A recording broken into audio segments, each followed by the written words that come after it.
Обороты информационной манипуляции в период подготовки к общероссийскому голосованию по внесению поправок в Конституцию Российской Федерации. С момента инициирования процесса внесения поправок в январе 2020 года и по сей день эта тема является предметом пристального внимания СМИ и активного обсуждения в социальных сетях.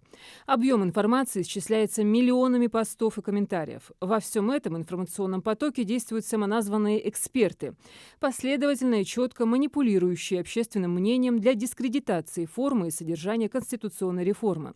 Сразу же в оборот были запущены такие термины, как «покушение на Конституцию и право», «недореферендум».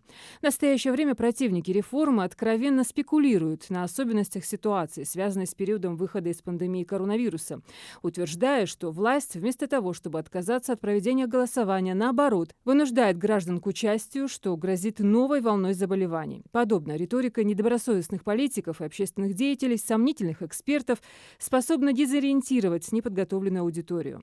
Тем не менее, изменить умонастроение большей части общества не удается. 2/3 россиян, это 67%, намерены участвовать в голосовании на внесении поправок в Конституцию. Из них 61% готовы поддержать нововведение. Следует из опросов ЦИОМ. Завтра этот вопрос будет обсуждаться на нашем канале в программе «Круглый стол».